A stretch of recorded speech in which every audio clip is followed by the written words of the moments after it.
hit the button. Good morning. This Good is morning. 411, and we are here to bring you the highlights of Latah County in beautiful northern Idaho. We've got some great businesses, and my name is Gina. I'm Alicia.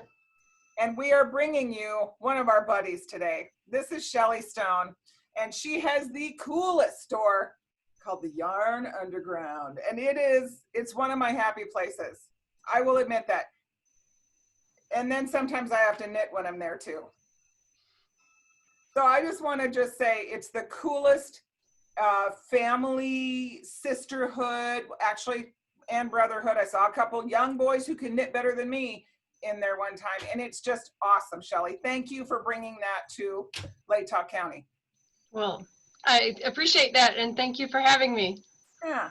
So first off, you know me. I want to know about the person. Tell me about you, how you got started in this underground. Tell me the story, please. Well, I'm Shelley Stone. I've lived in Moscow since 2004, and moved here, freshly graduated from college, and then I got married, and we got a mortgage and 2 kids. It was magic, all in a row. And just add family dream to the family dream, and I'm in business because that career didn't pan out, and society tells you go to college and you get your degree and it's all going to work out. Well, you know what? Childcare is expensive, and my husband and I did our best to patch jobs together at different hours and daycare, and you pick up and I'll drop off, and they ate, they fed, they sleep, they pooped, like here's the changeover, I gotta run. It was horrible, and I fell out of work fast. I got fired from my last job after injuring myself at work. Yeah. I got injured at work and they fired me for it, with a 6-month-old and a 2-year-old. So we were like, oh, and it was awesome. And I stayed at home for 1.5 years. And then, I was getting unemployment for a little bit there, and that was a lifesaver. But as far as social programs go in this United States, it's not intended for unemployment to be the thing that you raise children on, but I was better off, and my children were better off because I was there. And, so we did that. And then I realized we were going into a second winter of 2 small kids and no one to talk to, and I didn't have any friends. I had babies in a vacuum in this town, I swear. I don't know how you meet people. I moved here, I had kids, I didn't know college buddies, I went to Penn State, so I came here straight the day after I graduated in my car, in my little Subaru, packed with everything I owned, and my new almost husband, and so I didn't know anybody, and so until I opened the yarn store, I did not know anybody. So I was in a state of horrible mom isolation with the so-called American dream, but, melting down in my brain of creativity and my brain of busyness, and there was no one to talk to. And I'd ask my husband, what happened in your day of work? And he's like, oh God, can I just have a minute to myself? And I'm like, no, you had some. You were gone 9 hours. You worked. And so I ran across a friend, and she's like, I had this great idea yesterday. I want to open a yarn store. And I'm like, that was my great idea. What would you do? And she was all about the signs and the social media and making it pretty in the store. And I'm like, no, I want to buy the yarn. I want to put yarn on the shelf. I want to count them. I want to number them. I'm numbers. And so we just kept saying, what if? And she's like, I found a spot. And then she's like, I got a good name. And I'm like, well, we can't not. We got to do it now. So, the snarky thing that we tell people is that we figured we could sit at home with our collective 4 children and not make any money, or we could sit at a yarn store and not make any money. I mean, it's not far from the truth, but my college career failed me, and it did not provide the child care for the family that I didn't know I was going to want when I was 20. I got to say, at 20, I'm not entirely sure we know how to run the body we were born with, much less navigate the world we live in. And then throw babies in there, and they don't know how to work their bodies either, and nobody has a clue. Yeah. When I was staying home with mine, my secret was the AT&T or the cable people, whoever it was that was calling to do a survey. They were my lifesavers. I would talk and talk and talk to them, and they stopped calling after a while. That is great. Yeah, it doesn't work so well now because they'll talk now. But man, I was hearing you 100%. And had I known that you were here with young babies needing a friend while I was here with young babies needing a friend, I would have found you. Because goodness, how many times can you watch Fred Rogers or Sesame Street and not just have oatmeal? Well, and all I had was the parks, the mom circuit on the parks, and I finally figured out some ladies met at Tuesday at this park, and there seemed to be a group on Friday at this park, but I wasn't part of any of the groups, and they kept wondering why I kept showing up. Like, well, I didn't know you had to do any kind of entry tests to be part of those. There's just, we all know each other and we don't know you kind of stuff. I don't know. It's hard to forge long-lasting relationships from ground zero. Yeah. Well, I will tell you that vastly different from your experience with those moms groups. Yarn Underground is almost, those free knit Fridays or knit with your family Fridays. It's what I call them. It's literally, it doesn't matter who around the table knows how to do what you're doing, that they'll help you. And it's comfort. There's no competition. You don't look stupid because you've got this big hole. It's awesome. That is how it needs to be if it's going to be in my place. I just don't have room for that cattiness or ins and outs. I've been on the outs so long that I made my own circle around me so everybody can be in, right? I like it. I took my very first, it was a reacquainting with knitting. I knitted when I was in second grade. There's been a few years between now and second grade. No. 30. And so when I took that class, it bonded like 5 people that I did not know. And when I go to my accountant now, the receptionist was my teacher and we talk knitting. It's awesome. It's awesome. So, I love that. amazing the connections that knitting, that's a whole yarn. Oh, good analogy there. Yarn. Write that down. Quick. So you found the complementary skill set, right? For you. You are the counting and the numbers and the making sure there's yarn on the walls. And then this partner of yours does all of the crazy social media and the signs and everything. Your location is pretty good. I think it's a good spot.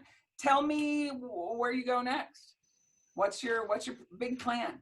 Well, you know what?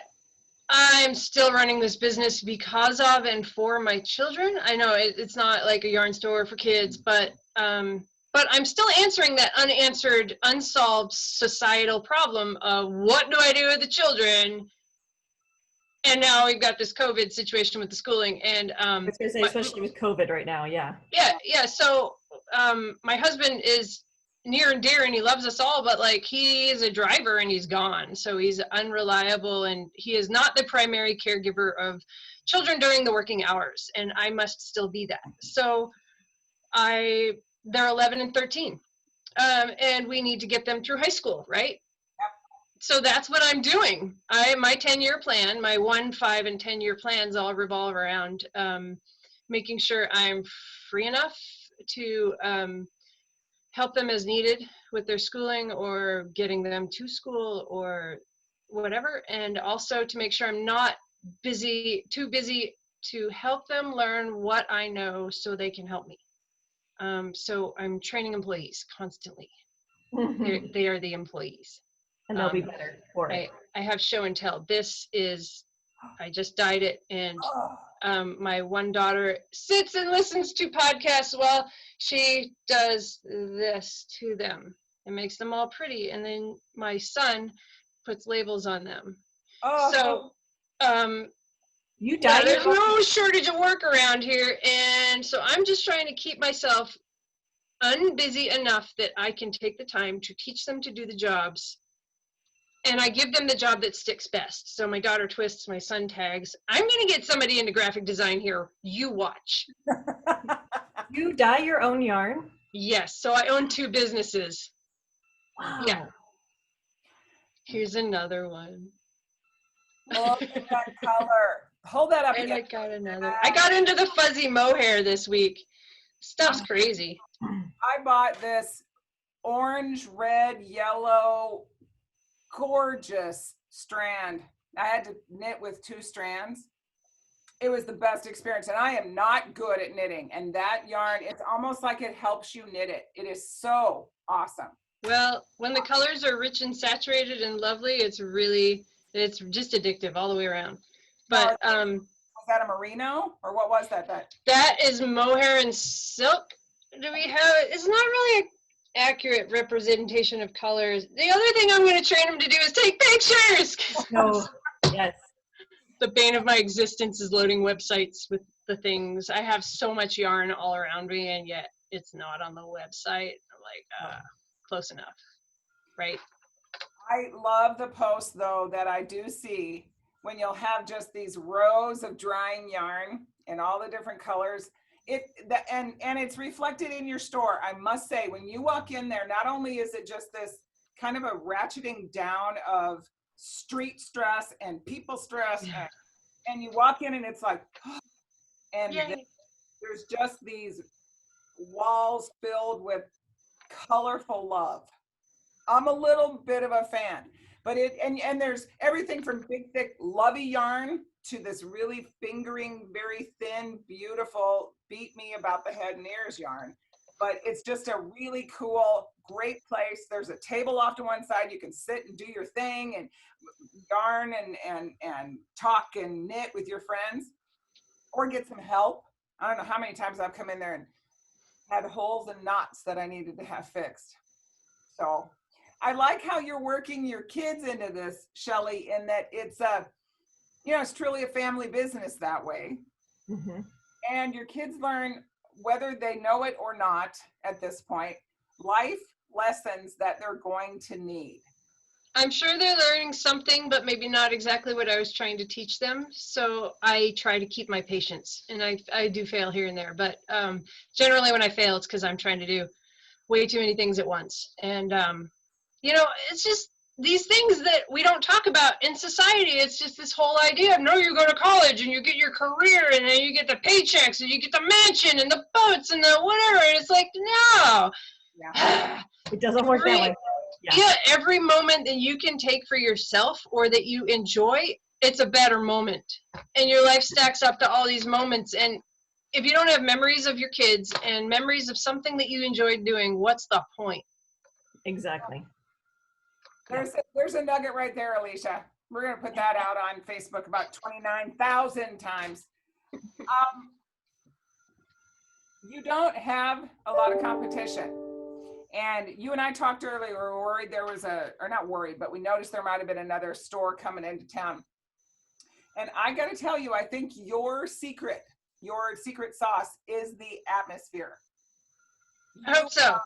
Not only this family woman and taking care of your kids and everything, we know that, it's a understanding, but there's also kind of a get it done, accomplish undercurrent as well, which is weird because it's not, it's not a push thing, but there is that sense of show us what you're doing.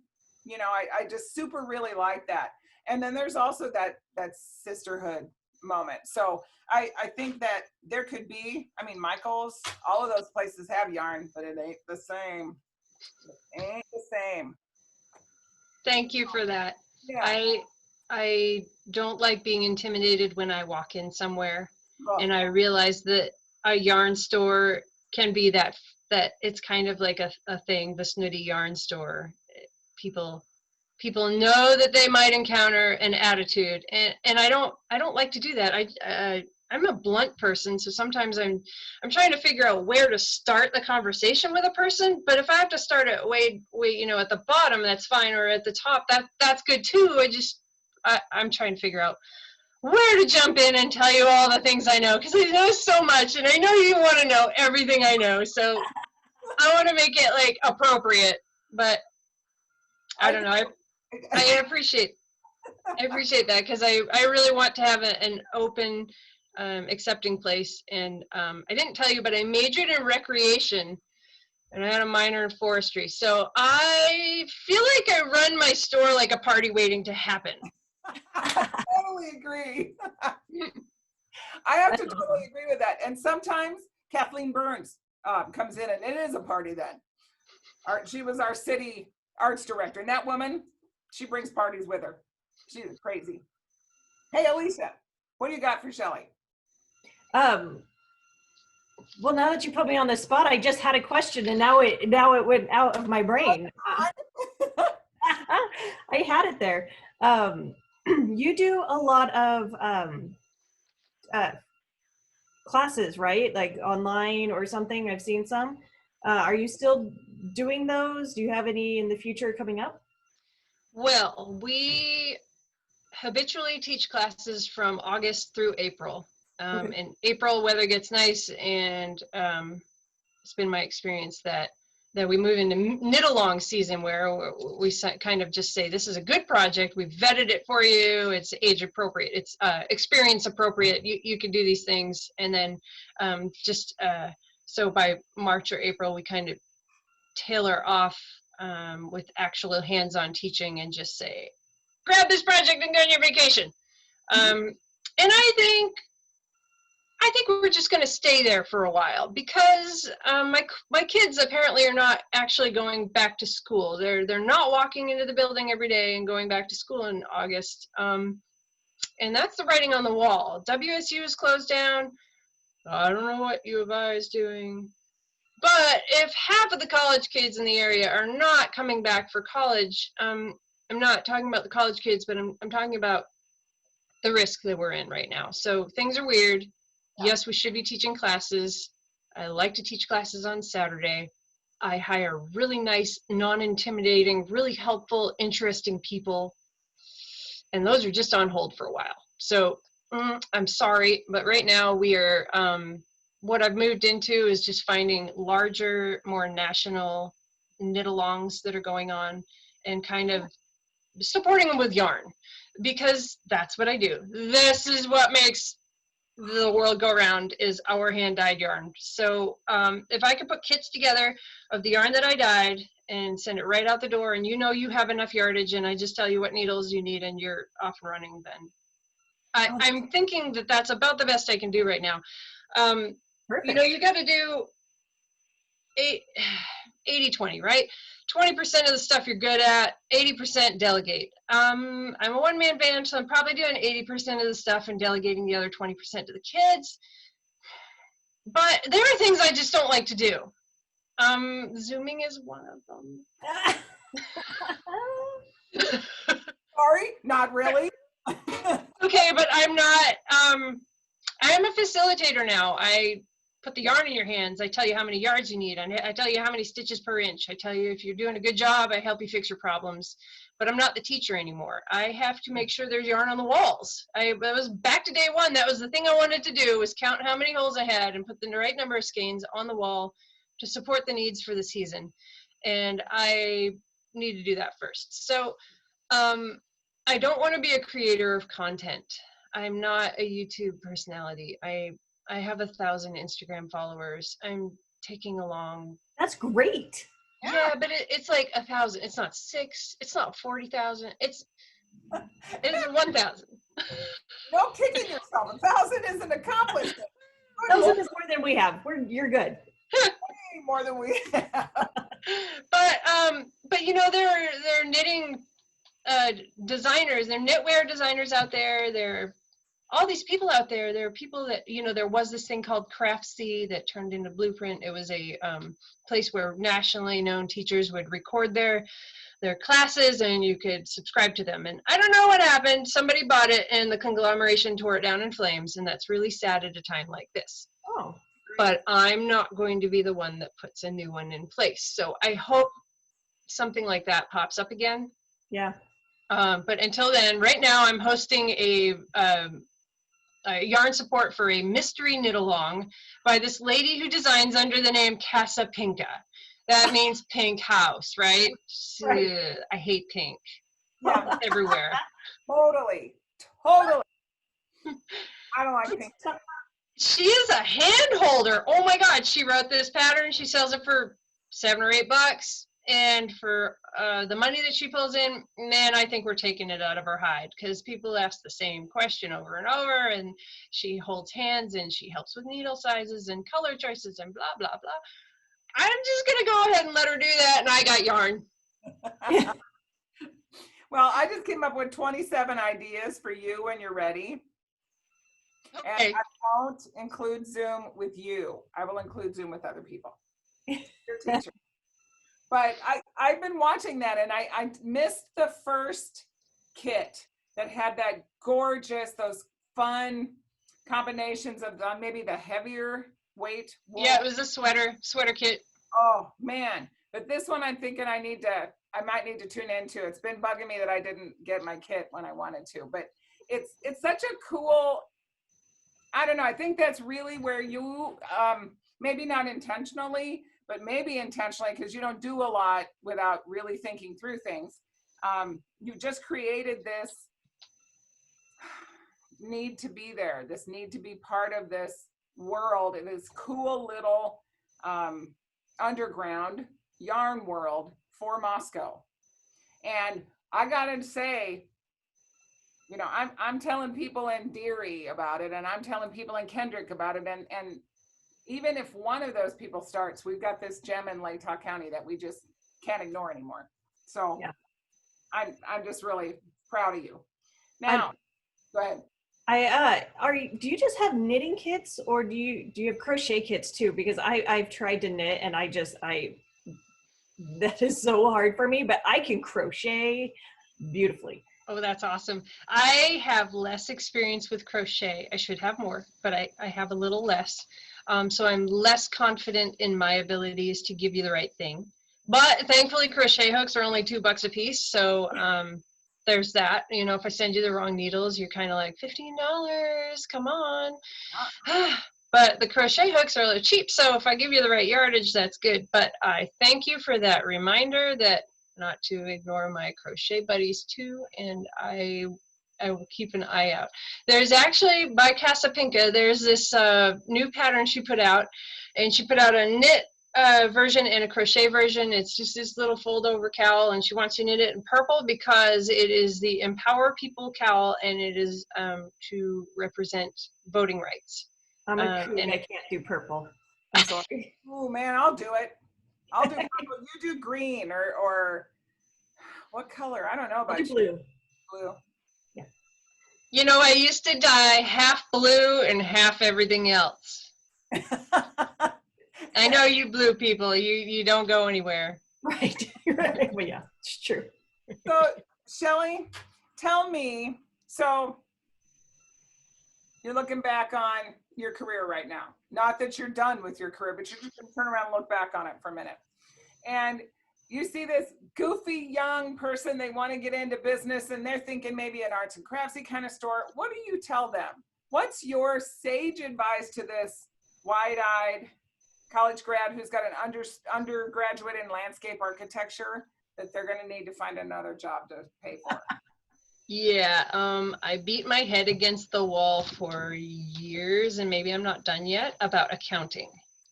And I'm a numbers person, and I just don't have that knowledge. I majored in recreation, and I remember telling somebody, this is great. I don't have to take accounting or economics or finance or business or anything. It's great.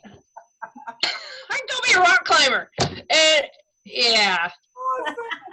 Yeah, take those finance classes. Yeah, you know what? And right now, I have numbers a little more straight. Well, they're piling up right now. I got a couple months to sort out, but you got to know what they mean too. So it's been 4 years. I had this employee come along, and she's like, "Oh yeah, merch math." I'm like, "What?"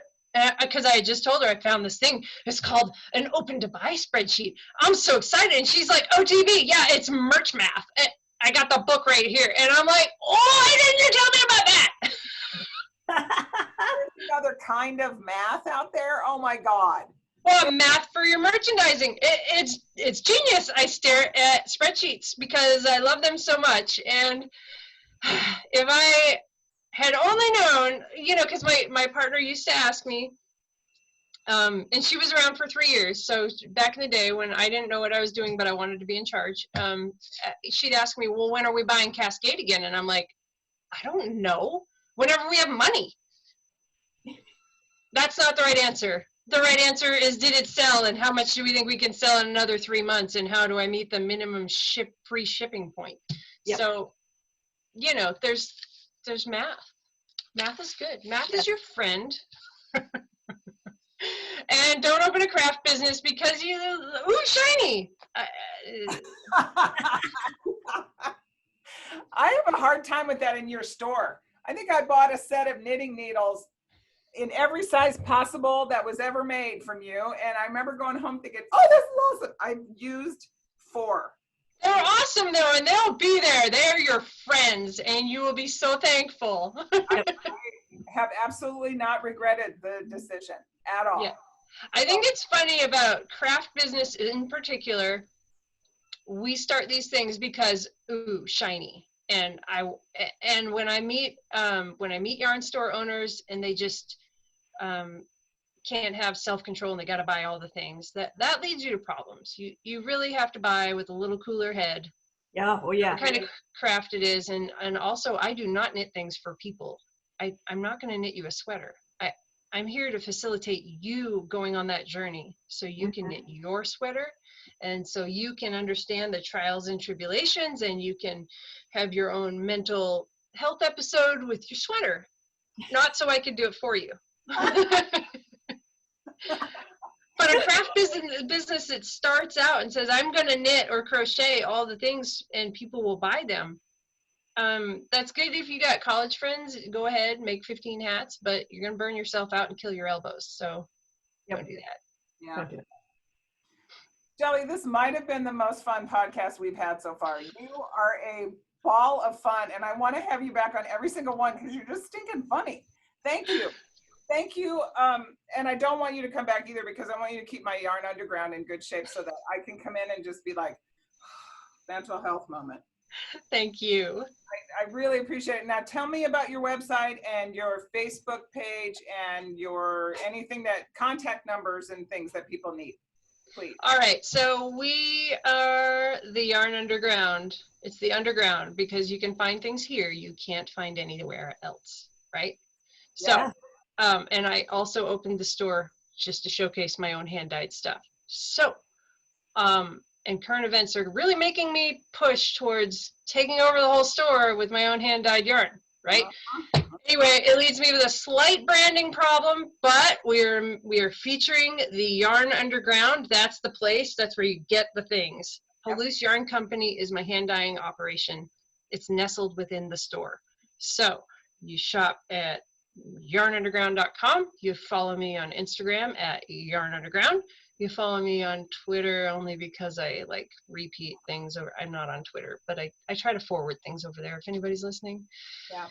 The Yarn Underground. And I think Facebook, we are the Yarn Underground. There aren't too many. So I have huge. So Facebook, I have retained one employee and she puts all the fun freebies of the day up on Facebook. Instagram ends up being whatever I dyed today, or maybe my husband's on a random piece of driftwood using it as a seesaw with my child. Oh, loved that one. This is hilarious.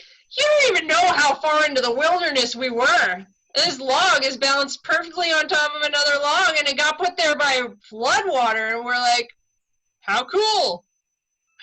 Yeah, you got to go to Instagram to see that one. So find it. Go to the Facebook page for the daily freebies, because sometimes they're way beyond what us novice knitters can do, or crocheters, but They're awesome. They're awesome, simple, easy accomplishments. So you're giving us all a good sense of accomplishment, Shelley. We're going for inspiration. You know, above all, we're in a pandemic. I've never been in such a weird time. Yeah. Even 9/11. This is weirder. And Yeah. you know, above all, we're all having this stress load that's weird and nervous and vibrating. And if you just pet the yarn, you'll be happier. I swear, even if you don't know how to use it. My friend at that accounting office got a job over there, and she was so jacked up and nervous. I gave her a ball of fiber to put on her desk so she could squeeze it. Oh, great idea. And then people kept asking about it, so she had to talk to them, and it was a good icebreaker for her. But, you know, there's a meditation of touch, and just touching things calms you down. You have to know this, folks. I realize it's harder to learn a new skill when you're stressed out, but pick it up where you can, and any level you can accomplish is good. It's good for you. And when you can sit and pet your project at night and squeeze it, we're not after finish a sweater in 4 days. We're really not. We're after touch things so you don't kill people. Oh, you better edit that out. Your business address. All right. What's your business? Awesome. God. What's your girl. business address? Where are What's you? that? Oh, what's your so business we are at 409 South Washington Street. That's on the corner that's next to the co-op and also directly across from the post office. There's some decent parking. It's flat. You can roll right in. And we are open. Currently, we're open 3 days a week. It's kind of small, but I have to ship things. So we're open Tuesday, Wednesday, and Friday, 1 to 5. It's a small window. But I'm shipping things, and I also have advertised that I'm open by appointment. So if anybody really wants, I'm actually pretty close to the shop, so I'll just drive down and you can have a private shopping experience. I'm all about that too. But due to children being out of work, and I am still carrying wholesale contracts with my dyeing and website stuff and shipping, I gotta ship things now too, so I need extra time. Yep. Yeah. So open less hours. I think people are actually realizing that it's a privilege to be able to walk into a place like this that has $40,000 worth of pretty yarn on the walls. Yes. I think you're right, and I would even extend that statement to what we called normal before this whole pandemic hit. It is a privilege to be able to eat out, and it's a privilege to be able to go into any store, much less the heaven that is Yarn Underground. You know, it's going to be a different world for our children. Mm-hmm. It is. Hey, the one other thing I wanted to say about advice to people going into business or people in crafts is you support your peeps, your women-owned peeps, your minority-owned peeps, your other small businesses. This is my favorite little glass, and I got it at Essential Glassworks because my husband sent it to me for my 10th anniversary, but he got me 4 of them, and that wasn't cheap, but here I am, and I have a really nice collection of nice things that I use daily because at shows I go to and things, I meet these people, I run into them like twice a year, and I have a fantastic collection of pottery from Montana because I got a pottery friend now, and you got to support other people if you expect to be supported in your craft. It's the way to go. Yep. I agree. And it goes way further than just the statement by local. It's by regional, by, I agree. By small business. I want those glasses. Oh, yeah. I've been drooling on them and I even want the gold ones. There's a gold set kind of like that too. I will have them. So, Shelley, thank you. I want to say let's do this again. Oh, you're super. I appreciate it. I'm sorry we're not zooming from the yarn store so you can see pretty things in the background, but that computer didn't have a camera. Well, and we can always talk about that. That was one of the ideas I had earlier. So I'm not done with you yet, but today I am. And you enjoy your weekend. Stay cool. thank you very much. This is Lay Tough 411, probably the most fun one ever. Thank you. I am Tina, and this is my good buddy Alicia, and we will see you very soon. Thank you again, Shelley.